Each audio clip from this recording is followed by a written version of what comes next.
July 5, 2026 రోజున యాదాద్రి భువనగిరి జిల్లా bus stand సమీపంలో ఉన్నటువంటి జూనియర్ కళాశాల మైదానంలో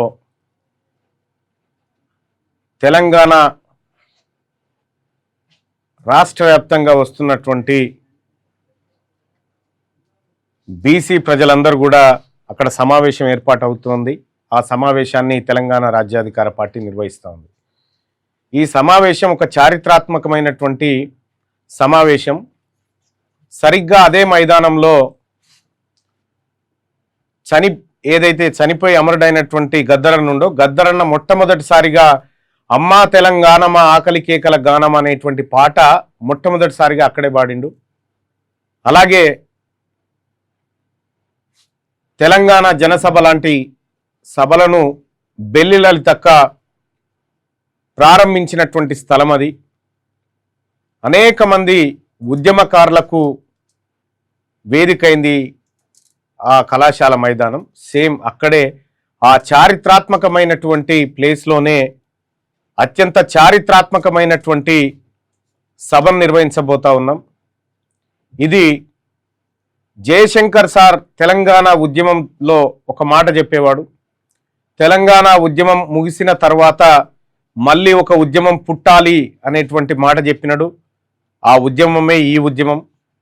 ఈ ఉద్యమంలో చాలా క్లారిటీగా తెలంగాణ రాజ్యాధికార పార్టీ చెప్తా ఉంది.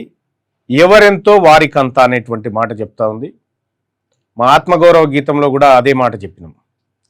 ఎవరి సొమ్ము ఎవరు తినకూడదు, ఎవరెంతున్నారో వాళ్లకు అంత వాటా దక్కాల్సిందే అన్ని విషయాల్లో. అది ఆర్థికం కానీ, లేదంటే సంపద పంపిణీ కానీ, అధికారం కానీ, ఉద్యోగం కానీ అన్నిట్లలో సమాన వాటా దొరకాలనేటువంటిది జయశంకర్ సార్ కలలుగన్న తెలంగాణది. ఆ తెలంగాణను సాకారం చేయడం బీసీలుగా మా ముందున్నటువంటి అంశం. అందుకోసమే ఆ కీలకమైనటువంటి సమావేశాన్ని ఏర్పాటు చేయడం జరిగింది. ఇవాళ దొడ్డి కుమరయ్య గారి వర్ధంతి. యాక్చువల్గా జూలై 4 తారీఖు రోజే మేము ఈ సభను అంటే ఇవాళే పెట్టాలనుకున్నాం. కానీ ట్రాన్స్పోర్టేషను ఇతర అంశాలను పరిశీలించిన తర్వాత ఆదివారం రోజు అయితే బెటర్ అనేటువంటి ఉద్దేశంతో జూలై 5 తారీఖు దాన్ని నిర్వహించడం జరుగుతూ ఉంది. అయితే ఈ సమావేశం తర్వాత తెలంగాణ రాష్ట్ర వ్యాప్తంగా ఒక భారీ పాదయాత్రకు తెలంగాణ రాజ్యాధికార పార్టీ ప్లాన్ చేస్తూ ఉంది. ఆ డేట్ను కూడా అతి త్వరలోనే మీ అందరికీ అనౌన్స్ చేయడం జరుగుతూ ఉంటుంది. మరీ ముఖ్యంగా నేను డిజిటల్ మీడియాని ఒక విషయానికి కోసం మీ అందరినీ ఆ సభకు రావాల్సిందిగా ఆహ్వానిస్తూ ఉన్నా. ఎందుకు ఆహ్వానిస్తున్నా అంటే ఈ చారిత్రాత్మకమైనటువంటి అంశం, అందులో జరిగేటువంటి పరిశోధనతో కూడినటువంటి చర్చ, అది అందరికీ రావాల్సినటువంటి సబ్జెక్టు. ఎందుకంటే చాలామంది ప్రొఫెసర్లు కొన్ని నెలల పాటు దానిపైన రీసెర్చ్ చేసి బయటికి తీసుకొస్తున్నటువంటి సందర్భంలో దాన్ని నేనే ప్రజెంట్ చేయబోతా ఉన్నా.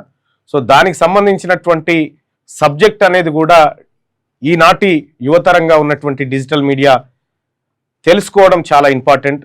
ఎందుకంటే రీసెర్చ్ పేపర్లు ఈ జర్నలిస్టులకు చాలా ఉపయోగపడతాయి. ఆ రీసెర్చ్ పేపర్లన్నింటినీ కూడా అక్కడ బయట పెట్టబోతా ఉన్నాం. చాలా భయంకరమైనటువంటి లెక్కలు మీ ముందుకు రాబోతా ఉన్నాయి.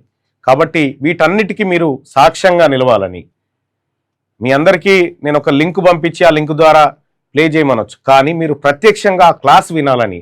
జరగబోతుంది సభ కాదు, సభలో ఒక బ్రహ్మాండమైన క్లాస్ జరగబోతా ఉంది. ఇదివరకు దాకా ఏ సభలో కూడా అట్లాంటి విధానంలో జరగలేదు. అది జరగబోతా ఉంది. దానికి ప్రత్యక్ష సాక్షులుగా మీరుంటే రేపు పొద్దున ఈ తెలంగాణ సమాజానికి ఒక దిక్సూచి లాంటి వాళ్ళు, ఒక న్యాయ నిర్ణేతలుగా మీరు ఉండేటువంటి అవకాశం ఉంటుంది. కాబట్టి డిజిటల్ మిత్రులందరినీ కూడా ఆ కార్యక్రమానికి ఆహ్వానిస్తా ఉన్నాం.